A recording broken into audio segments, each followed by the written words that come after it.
p.m. Smart means business. Andrew Barigi, and of course heading into the last hour of the show as we break down here these points with Masa Katsumi. Now, of course, still to remind you, Smart24 TV, you can reach us out on our Twitter handle, that is at Smart24 TV, and Smart24 TV Official, that's on Facebook, and Smart24 TV Live, that's on YouTube, where you can stream us at any part of the world you will be at. And for those of you that are obsessed with gadgets, you can go to Google Play Store, download the Smart Digital application. Once you have that application with you, you will definitely still be in position to stream Smart24 TV. And the beauty about this is that you have a huge package. You stream Smart FM, NBS Radio, Smart24 TV at the same time. And also Smart24 TV, that's our official website for the business researcher, where you can actually have the latest trends in business and analysis at the same time being put out there.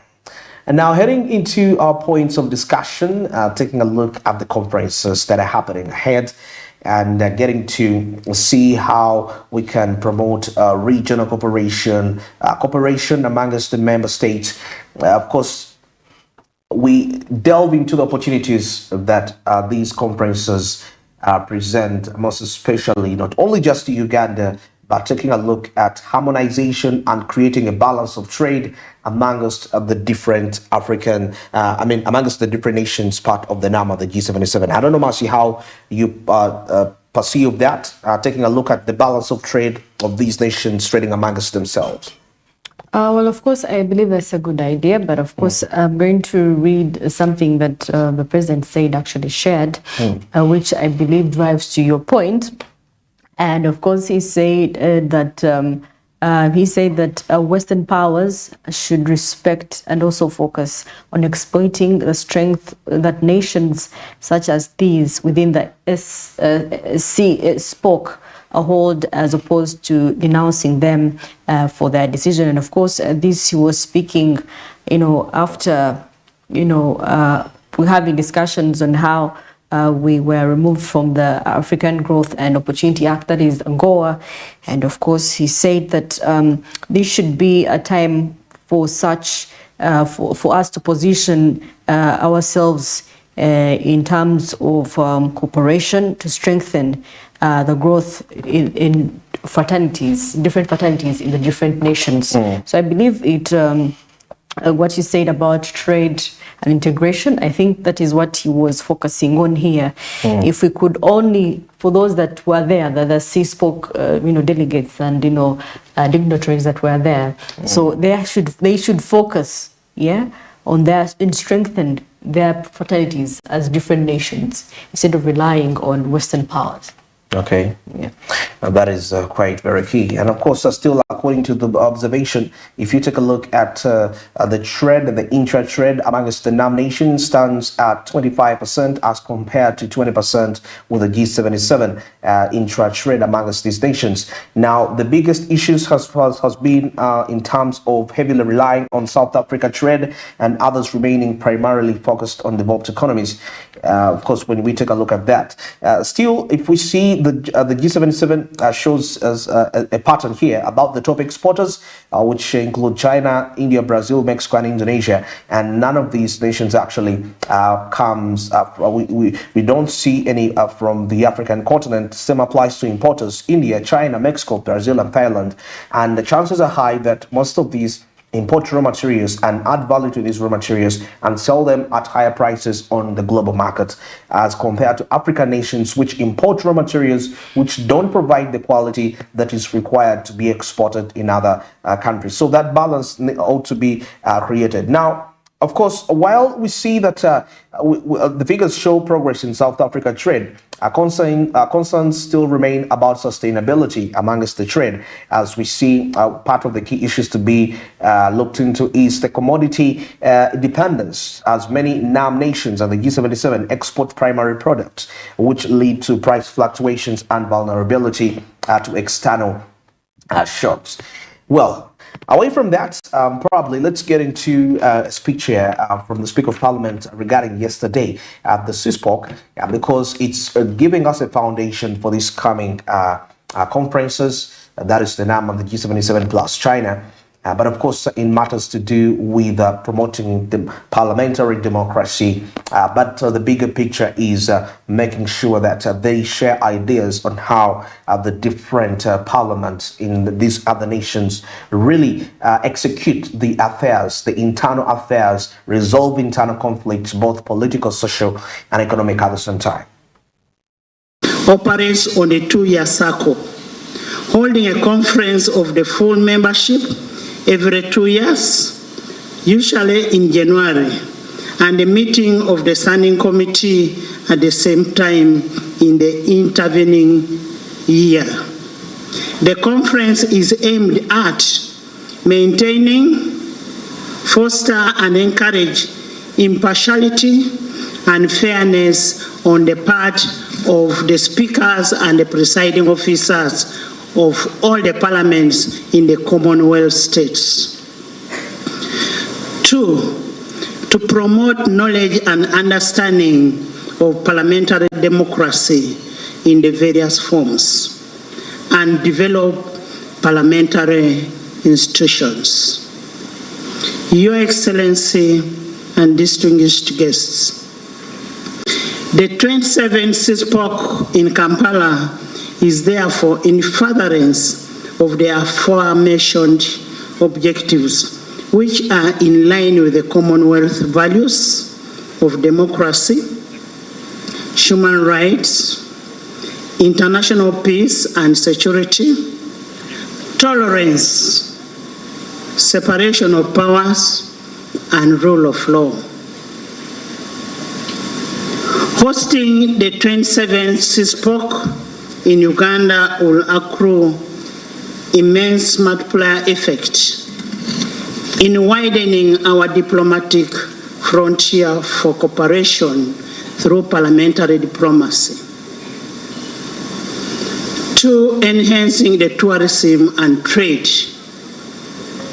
shaping the image of Uganda among the international community of nations, harmonization of legislative and parliamentary practices and procedures, 5, respect for partner states, irrespective of the size, the clout, the values, cultures, traditions, and where we disagree, we must do it respectfully. 6, uniformity in legislation and leveraging our international appeal as a hospitable destination. Your Excellency and honorable colleagues, our presence here is a testimony of our commitment to the continuity and prosperity of the Commonwealth. We are immensely gratified that you have taken off time on your busy schedules to travel and attend this conference. We do not take this for granted.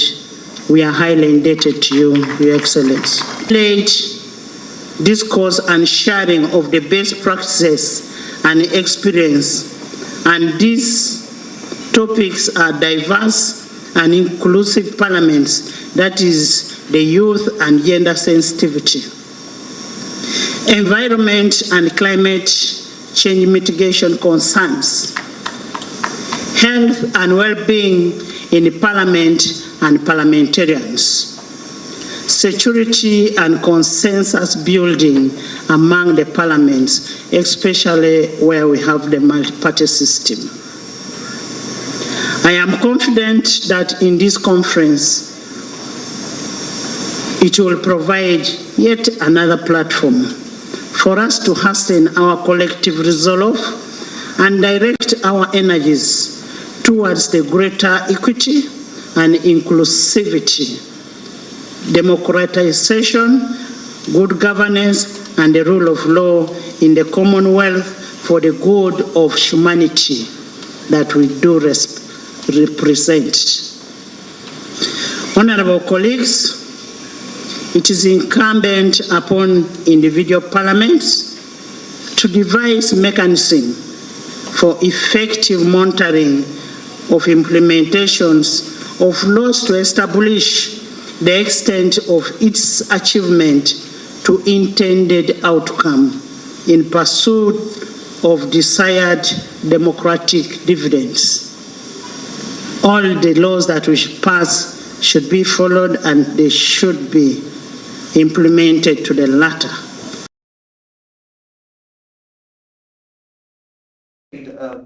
Hosting the conference is a remarkable milestone for the country, Uganda here, and in the history.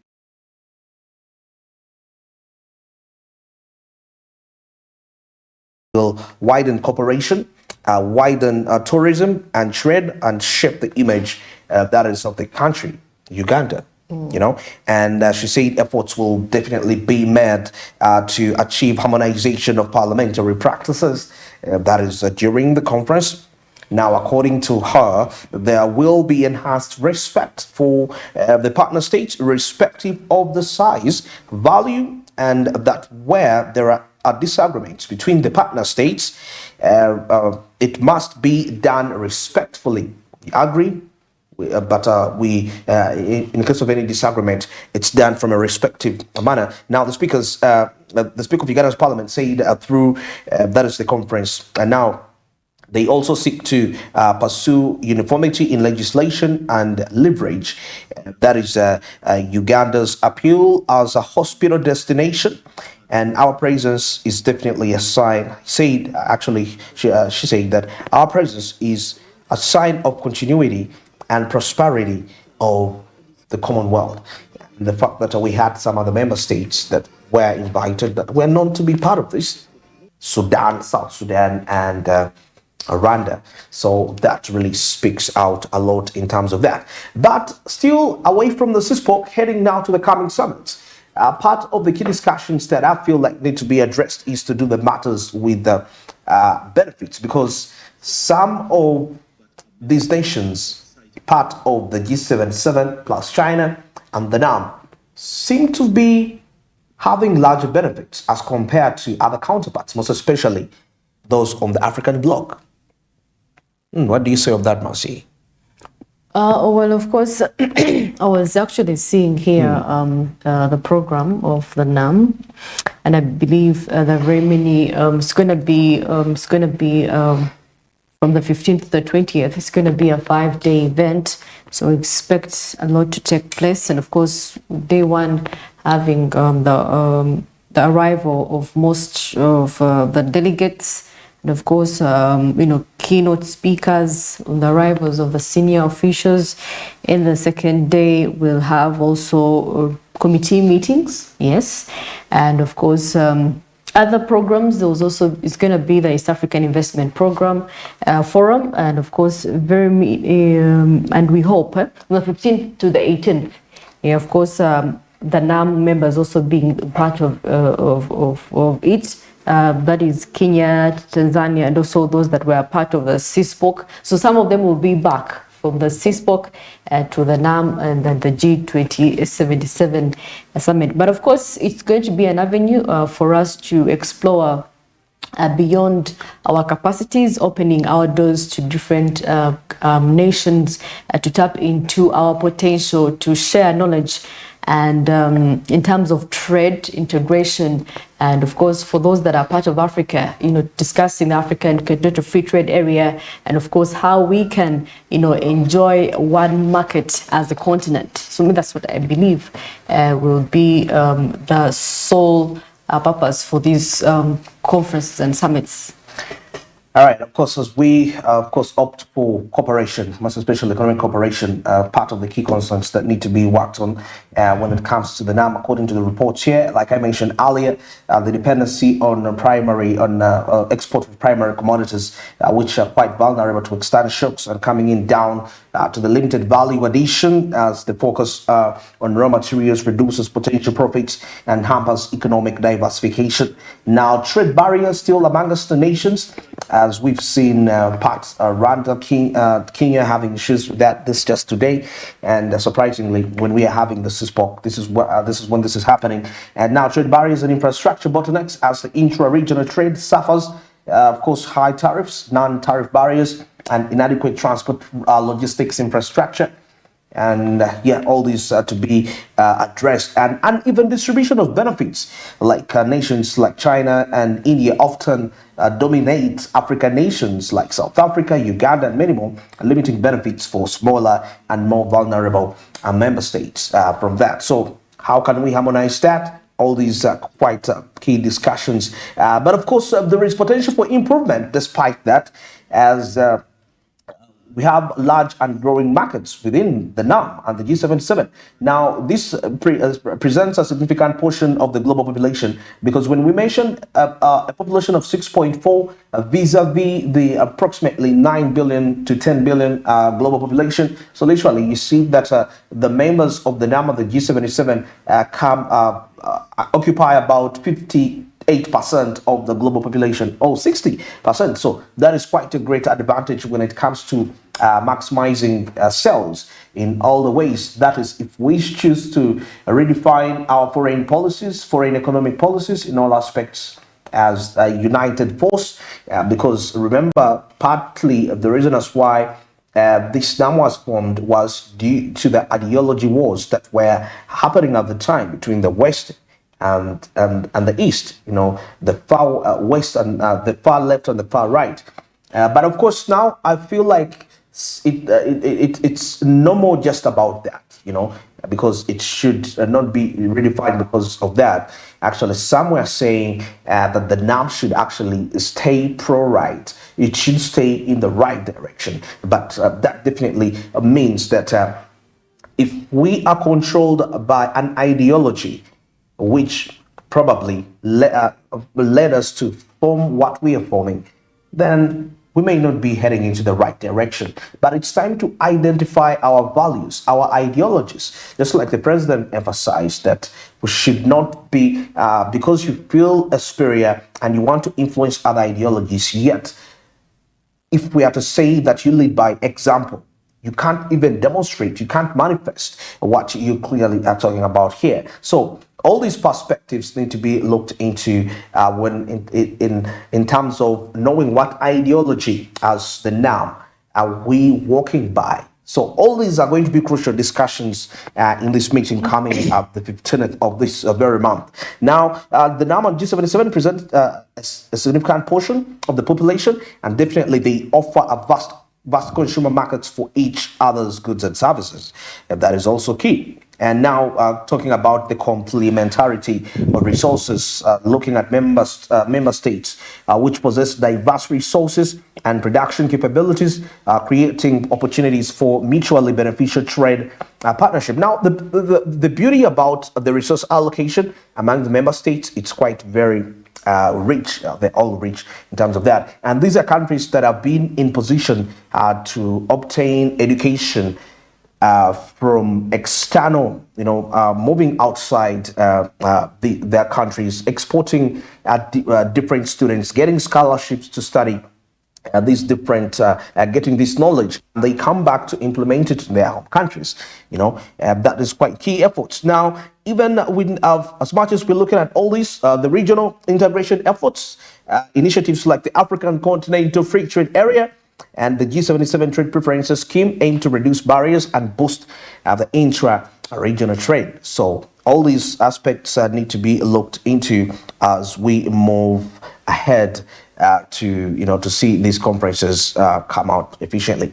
Well, it's exactly 19 minutes past 9, and that brings us to the end of this discussion as of now. So we're going to take a little break, and we are returning to wind this up. Definitely, as we take a look at what the president says in regards to these matters, and other discussions are still rotating around the CISPOC and the NAM. Stick around.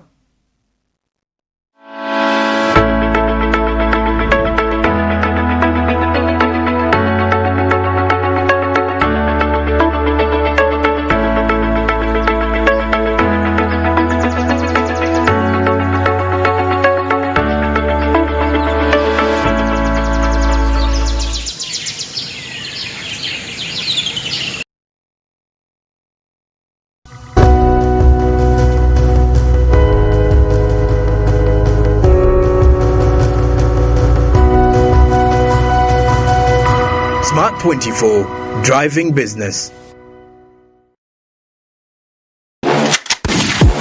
Gaming for all Sony Access controller for PS5. More than a third of the world plays video games, but participation remains a challenge for 16% of the population living with a significant disability. Enter PlayStation's Access controller, a customized kit that features a joystick along with 22 swappable components that can be configured into various layouts and combined with other accessories to meet different physical needs. Sony Interactive Entertainment Senior Vice President of Platform Experience, Hideaki Nishino, says the PlayStation 5 compatible devices creation involved 5 years of research and development alongside accessibility experts.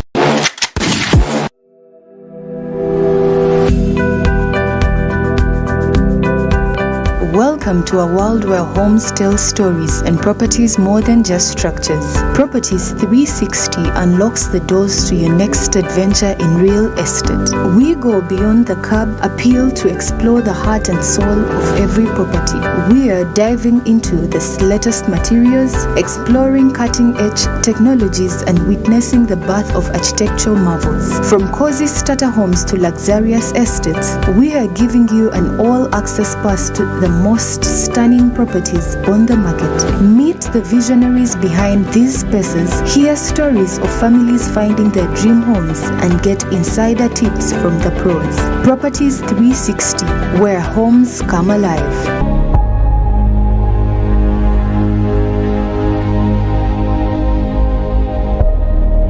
Don't miss on Smart 24 TV.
me butter, cooking oil like no other, makes your meal so sweet and scrumptious. The taste of Uganda, yeah, the taste of Uganda,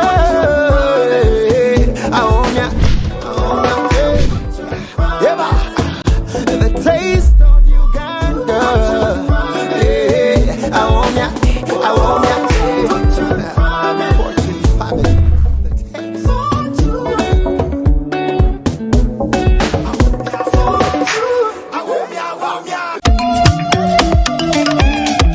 Jovia.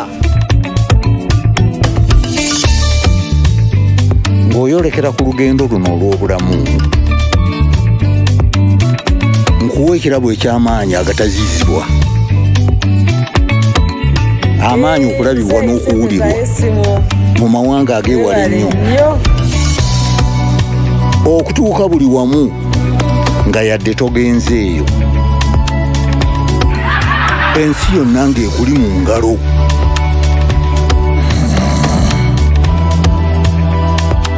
Okutambula mu biseera n'okumanya buli kimu ekirina okumanyibwa.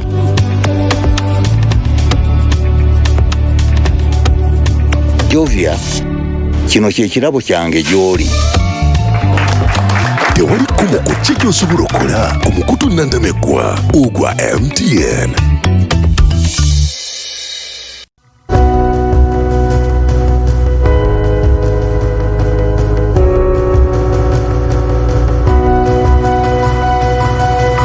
Smart 24, driving business.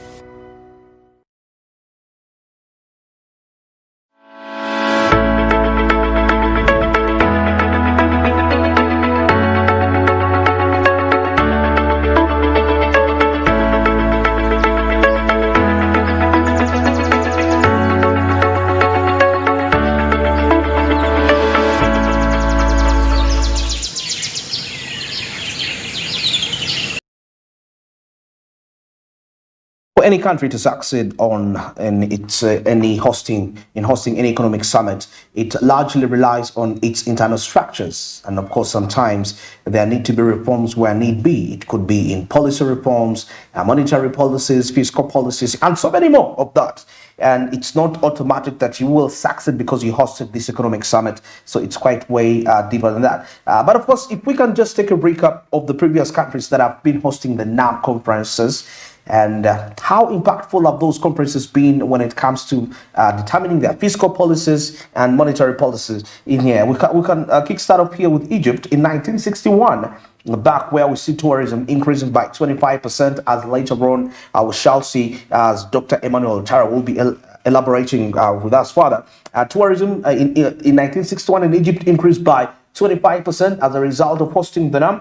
Of course, generating revenue of about $10 million, something which I believe was quite positive. And the foreign direct investment grew by 10% in Egypt in 1961, leading to $50 million in new projects, estimated infrastructure, and of course, construction of the new airports, new hotels, and expansion of the Cairo airport at the same time as a result of NAM. Now, coming into Ghana in 1964, trade diversification was a key factor, as it increased trade with other NAM countries by 15%, leading to a $20 million boost in exports. That is estimated. And of course, there was industrial development and establishment of 3 new factories, creating 10,000 jobs. Now, relating this to Uganda, of course, the industries that we have so far established have so far generated $2 million, 2 million jobs in terms of generation, and there is a desire to create more 4 million come 2024.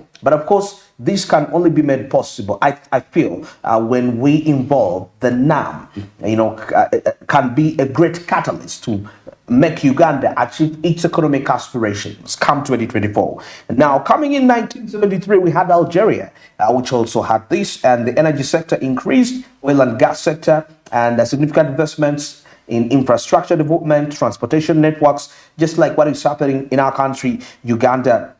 as of late, now coming in India with in 1983 with the boosting tourism industries. Actually, you get to realize that the common factor here in all the hosting nations all comes back to tourism and development of other aspects here.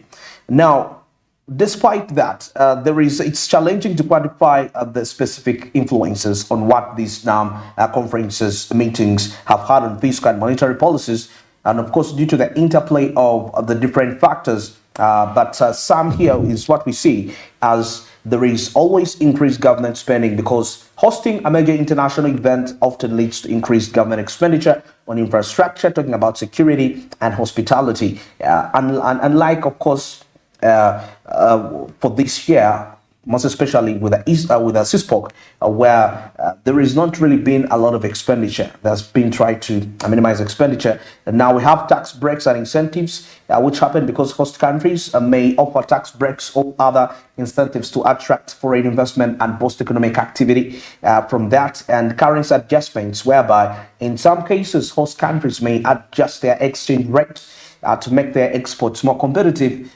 or attract tourism in that regard. So let's wait and see how we shall experience the figures of tourism as a result of the 2024 financial year as a result of this. Now, away from that, as we head into the speech from the president yesterday, of course, it majorly ventured around colonialism vis-a-vis economic affluence for inferior nations that way. And he said clearly that stay in your lane. Of course, General Museveni slams the West for imposing selfish beliefs on that foreign territories from that. Now, he made remarks while addressing over the 33 delegates attending the Commonwealth Speakers and Presiding Officers Conference, the 27th of its kind. And now, of course, he encouraged the aspect of stopping manipulation and lectures to the societies that are different from theirs. And Museveni told the delegates at the conference that the deadly ongoing crisis in the Middle East, of course, following the October 7th, 2023 attack on Israel, which culminated in the Gaza Strip and violence. Now, according to him, the crisis could be traced back to Roman imperialism when they dispersed the Jews. Up to now, we are dealing with the mistakes created by the Romans. This is what the president believes. We are dealing with the mistakes created by the Romans. What were they doing in the Middle East? That's what Museveni questioned. But of course, let's get into the speech. I'll be returning back to wind this up briefly. What was colonialism and imperialism then for? What was the historical role of imperialism and colonialism? It was for greed and ignorance. We had to have vicious anti-colonial wars in India, the Mutiny of 1857, the wars in Vietnam, China, Kenya, the Mau Mau, in Mozambique, Angola, Zimbabwe, Namibia, South Africa, Guinea-Bissau, to solve this problem now. Instead of coming like Speak, who came to explore and to trade, and he went peacefully all the way. Now, when colonialism came, we had now to fight colonialism. This is not talk of the most destructive inter-imperialist wars, the First and the Second World Wars. Those wars among Europeans, Germans, British, what have you, all those wars in which we were involved. When the dangerous illusion of empires was defeated, this is now how I come to the Commonwealth. Because when you talk of the Commonwealth, you must talk about it thoroughly and seriously, not just talk. When the dangerous illusion of empires was defeated, the elders of the countries that had been part of the British Empire decided not to throw away completely some aspects we had got from the British. The English language. The English language is a captured property. I now speak it. If I want to insult everybody, I use English. But it was brought by the British and we captured it here and kept it. And it's good because you can, when I met Her Majesty, the Queen, on one of the occasions, I told her that the Commonwealth is one of the international meetings where I go and I don't have to have earphones to translate for me. I speak directly, although we speak in different accents, but you can hear what I'm saying. This is a very big advantage. 2.4 billion people using one language, understanding one language, which we got as a result of that temporary. Those interactions between the colonizer and the colonized, although negative for most of the time, had also their positive sides that should be built on for mutual benefit. The problem, however, is the persistent philosophical, ideological, strategic shallowness and chauvinism of so many actors. Ignores the progress of the human race in taming the natural phenomena that harm man and life and taming nature to improve the quality of human livelihood.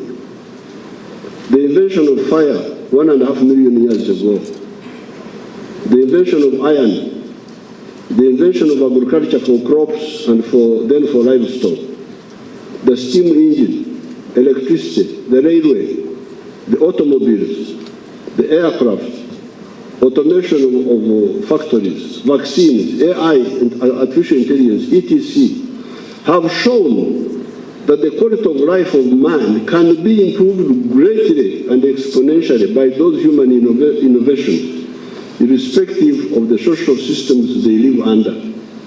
Instead of using this human progress for the benefit of all, some actors, out of greed and philosophical, ideological, and strategic shallowness, miscalculate and seek to monopolize knowledge and also use knowledge to oppress others. Example, the iron tools were used for oppression, the gunpowder, the aircraft, the nuclear weapons, the rockets, etc. were used for the same. The greed is a miscalculation. Because if you try to use knowledge to oppress others, they also strive to acquire knowledge to catch up with you and defeat you. It's such a waste of time. Why do you want to oppress me? Because I will count organized. In the last 64 years, ever since 1960, our movement, initiated by students, has been advocating for symbiosis instead of parasitism for actors within Uganda and outside. Let us concentrate on utilizing the progress of man in the struggle against oppression of man by nature rather than using that progress in science and technology for parasitism. Let us expunge all ideas of chauvinism of identity, religion, tribes, race, class, social class. If you think you are right, what is good for the goose is also good for the gander. This is one of the English proverbs. What is good for the goose is also good for the gander. What is good for you is good for everybody. If you want freedom, if you value freedom, then you should value the freedom of everybody. If you value independence, if you value dignity, then you must respect the dignity of everybody.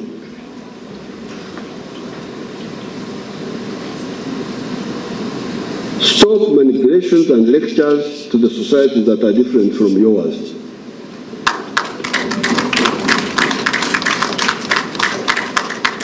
If you think you are right, influence people by example.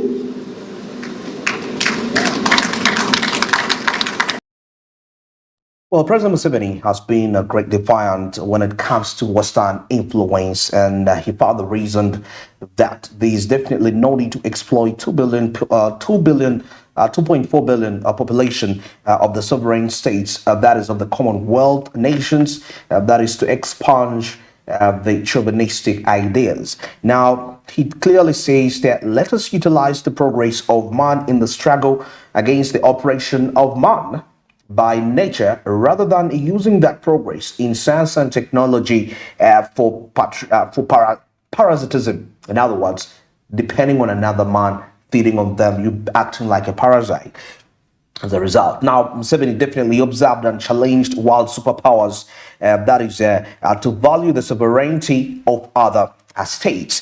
And now the president praised the Commonwealth fraternity still as a positive practice that veterans of the resistance against colonialism salvaged, which he definitely said should be employed to widen prosperity among the member states as a result of that. Now, in May 2003, it is remembered that President Yoweri Museveni signed the anti-LGBT laws. That definitely also calls for death penalty for aggravated homosexuality. Now, of course, drowning a Western condemnation and definitely risking sanctions from aid donors. And definitely that has also been vital to affecting the value of the shilling, of course, ever since the World Bank froze the donor. So it led to a freezing of the incomes that were flowing, the forex that was flowing into the nation, definitely halting the value of the shilling. Now, the 27th CISPOC will run until tomorrow, and the conference is being held under the theme that is to foster and encourage fairness on the part of the speakers and presiding officers, that is of the Commonwealth. And we see that the delegates, among other things, will discuss climate change, youth and gender sensitivity, security measures for parliamentarians and parliament. At the same time, taking a look at health, well-being, supporting parliament, and building consensus for parliamentary business. Now, I'll wind this up as we take a look at Dr. Emmanuel Otara's speech here, as is in reply to President Museveni against exploitation. This event here, the Conference of Speakers and Presiding Officers of the Commonwealth, is a very, very important conference, and it gives Uganda a vote of confidence. I think that is the first thing really that everybody must appreciate, that Uganda in the first 1 month of 2024 is going to host 3 very important conferences. This conference here, the Conference of Speakers and Presiding Officers of the Commonwealth. Then shortly we shall be having the Non-Aligned Movement Conference, and then the G77+1. All these meetings coming to Uganda show the confidence that the whole world has in Uganda. And I want to say that I want to underscore the opening speech by His Excellency, the President, that he was spot on. He gave the historical perspective of how the Commonwealth came about, but most importantly, he directed the thinking that what is the mutual benefit we should be getting as countries that belong to the Commonwealth. And I think the most important point really that he made is that there should be mutual respect for each other. That is the most important thing. Chauvinism by other countries thinking that they are superior than us should stop. We should explore common interests and work together to prop each other. And you remember he even quoted the Bible, Matthew chapter 5, verse 16, where he said that let your light shine so that before men, so that the whole world can see that you are doing the right thing other than trying to dictate. And that should be the kind of thinking Commonwealth countries must pursue as they discuss, as presiding officers and speakers of Commonwealth countries converge here in Uganda. But also I want to say that this is an opportunity to sell Uganda internationally. The adverts about the beauty of Uganda, people coming and sitting in the open here, and you feel as if the marquee is air conditioned, whereas it is not. People get amazed. Someone from the Arab world was asking me, you people, where is the AC coming from? I said, there is no AC here. This is Uganda. This is the natural weather of Uganda. And he was amazed. So I believe such a person is going to tell the story of Uganda. And by telling the story of Uganda, inspire other people also to come and visit Uganda. That is tourism. But also what the country has done in promoting the image of Uganda is enormous. And so we are not wasting money here.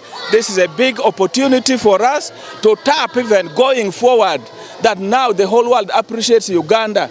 They know Uganda as a suitable venue for international conferences. So we should be tapping on more conferences to come here. That means we are making more money. And of course, as you know, soon, in about 3 years' time, we shall be hosting the African Cup of Nations here. Those are all opportunities. When people converge here, the country gets revenue. The money that these people have come with is going to be spent here.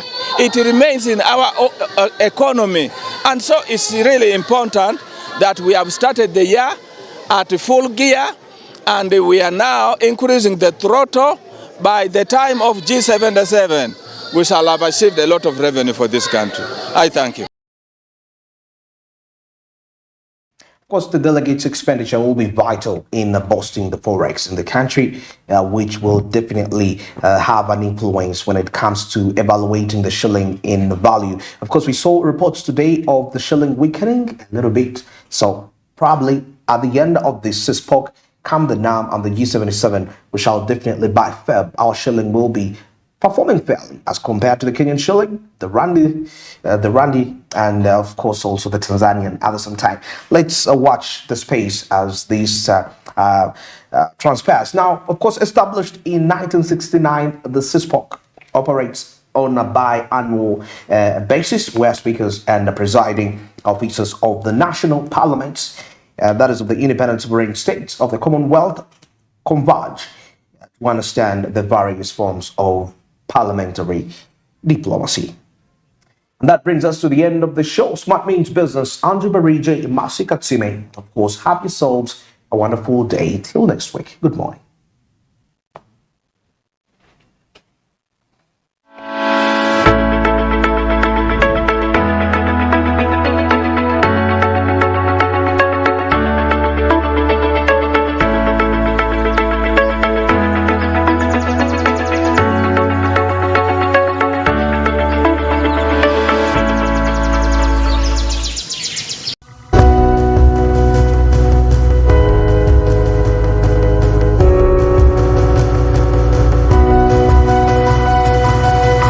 Smart 24, driving business.